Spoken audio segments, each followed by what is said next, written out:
the two-fold tablet is not going to work for not only the reasons that I've mentioned prior in this video.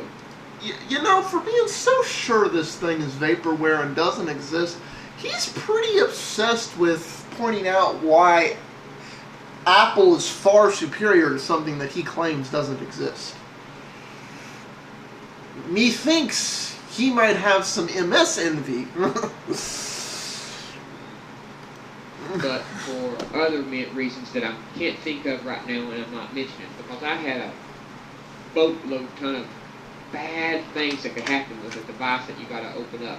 What if you're standing out some... Regarding the what kind of battery life will two screens give you, that all depends on how they're run. I say that because when you look at some of the Android tablets that are going to be coming up, either next quarter or the quarter after, they've done some really interesting things with how the screen partially hibernates and partially sleeps, where they actually get longer battery life than the Apple iPad, with screens that are capable of being brighter and sharper in direct sunlight than the iPad is. So, you know, it just all depends how they do that. This definitely ain't going to be good for presentations. That's for sure. You know, the slate device is perfect unless they plan on, like I say, you can remove one from the sleeve, then you can use it by itself, but then you're going to take it in, then you're going to get them separated and fucked up, somebody will lose them. But you're going to stand up somewhere. I actually think this device would be absolutely perfect for presentations, especially if it has a lock where you can lock it at the screen's 80 like it's shown in that picture. For the same reason I was talking about the artist thing, you'll put what you're projecting to the monitor in one screen, and you'll have the controls for the slideshow or presentation in the other. Which means you're the only one looking at your ugly controls, and you don't have to have them memorized like you do now when you're doing things like that. For those of you who've ever done a PowerPoint or slideshow presentation, it's like when the timing gets screwed up and you have to fix it, all the controls wind up showing on the screen. On a device like this, you have a second screen that you don't have to project. Perfect solution to that problem. I have everything here, and me, the one operating it, is the only one who has to look at it or care about it. That's brilliant. That's perfect. And I would see applications for a two-screen device like this automatically taking that path. And the reason I say that is because if you've ever looked at a kid playing with a DS, that's what a lot of these games are like. You know, you have a menu thing on the one screen and you have the game action on the other screen. And it's just like, I never would have thought that could have been useful. And it would have just been cumbersome, everything like Emeek's saying. But, you know, there's already a precedent for how that can be abundantly useful, and it's the DS. So, you know, I don't think he really thought that through. You're going to make sure you have to have both screens supported. If you don't have both screens supported, you know, like a book, one thing's going to flop down. So you're going to have to make sure you have both of them supported. It's going to be a complete hassle, and while on the surface it looks good, in practical use, it's going to be horrible, and the only thing good about it is it's probably going to run the Windows 7 series operating system. That's my prediction. I don't predict I'll put Windows 7 on it. I predict I'll put Windows 7 series phone OS on it. That's what I predict, and that will be its major selling point. Okay? But I don't know how that's going to... The other thing is, even if it doesn't have the screen lock, which is the other thing he's complaining about, think about this. A lot of places where you're going up to do a presentation, you have a podium or something. So you just set this on the podium and broadcast over the Wi-Fi. You know, it's... Why make a mountain out of a molehill? Oh, I'm sorry, that's the Apple way. But for those of my subscribers that are Apple people, I'm not talking about you. I have come to learn since doing videos that there's Apple people and there's Apple people. Apparently, some of you Apple people are very civilized and actually have a brain in your heads. And those of you, I thank, because when I say wrong things about Apple, you correct me. Then there's the people like Emeek who are just, all your Apple are belong to us. All your Apple are belong to us. Why are your Apple not belong to us? Or even on some of the games on the Microsoft Store, I guess they will be tailored for the Courier. I don't know if it has an accelerometer. If it does have an accelerometer, will it just be in 1 or 2? Well, I can see some interesting applications with 2 screens for games, but with no accelerometer and no way of playing and having to play them inside this little notebook type thing, you know, would just seem so cumbersome to me. So this was just a quick, this is my opinion video on the Courier that everybody's talking about.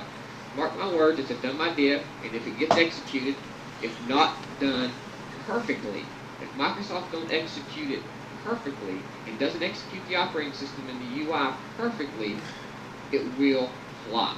And Windows 7 series right now don't even support Flash, so that would be a big kick in the ass to all the PC users who's complained about the iPad not using Flash.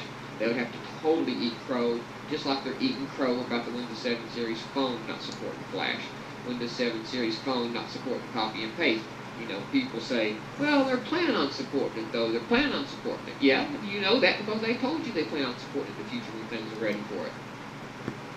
You notice how he completely ignores the fact that it took 2 years for the iPhone OS to get copy and paste? Or was it 3? I know it was at least 2. It might have been 3. It's just, isn't that interesting? So, Microsoft's not allowed to make the exact same mistakes as Apple. Hi, pot, eat kettle. Just like Apple. You actually think when they released the iPhone in 2007, they didn't anticipate having to put copy and paste on it? It just wasn't a good time to implement it. They wanted to wait till it would be nice and almost perfect. And they introduced copy and paste when it was ready. And, you know... I have mixed feelings about that. Okay, I take back what I just said, because he corrected himself. But I'm honestly with other people. I think the real reason the iPhone didn't have copy and paste is because Apple couldn't figure out a way to reimagine it. They couldn't figure out a way to reimagine it, or it was just... And after a few years of trying, they're like, okay, this is getting ridiculous, we have to add it. But, I don't know. The same way with Microsoft, they'll do it when they're ready. So, I'm tired of the Microsoft apologists thinking of these dumb excuses why it's okay for Microsoft not to do these things when these same people gripe at Apple, you know. First off, I don't think it's okay for Microsoft not to do that. If this thing is real and it's released in the next year or 2, it needs to have copy and paste the day it opens.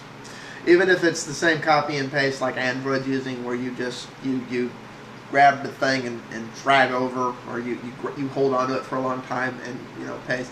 It's like it needs some form of that. If it doesn't have some form of that, I will bash this thing as failed. Not have Flash and stuff. But that's a totally different video. I don't mean to get off on a separate tangent there, separate rant. This is just a video to tell you why I think the Courier is going to be a horribly, horribly failed device, a horribly executed device. And when people get it out in the field and start using this dual screen flip 3-pound fucking notebook with a stylus, they're going to regret. Again, I don't think it's going to be 3 pounds. However much it costs. Okay? So my opinion in the long run, a 3-pound 2-slate notebook with a stylus. I don't need to hear him just saying, in my opinion. Here's my prediction on this thing. I think if it's real and it comes out, and it works like I think it's going to work, and make it with a plastic case, like I'm 90% sure they're going to, and do all those things, so it'll be the, 1.5 pound to 2 pound device, not the 3 pound plus device Eric's saying it's going to be. I think this device will be very useful to business, schools, and in some cases, doctors. Which means it's a real threat to the iPad in that it'll carve out the niche that Apple's trying to get people to buy the iPad for, leaving only the grandmas of the world to buy it. And Apple's got another problem in that market, in that the Android devices are going to cost a lot less. So if for the same price as 1 or 2 iPads, I can get Android devices to, for everyone in my 4-person family, or, for only a little bit more, what am I going to do? Am I going to get a few iPads, or am I going to get the Android devices for the whole family so everyone can have one? That's the thing. Peace out, all. Keep it.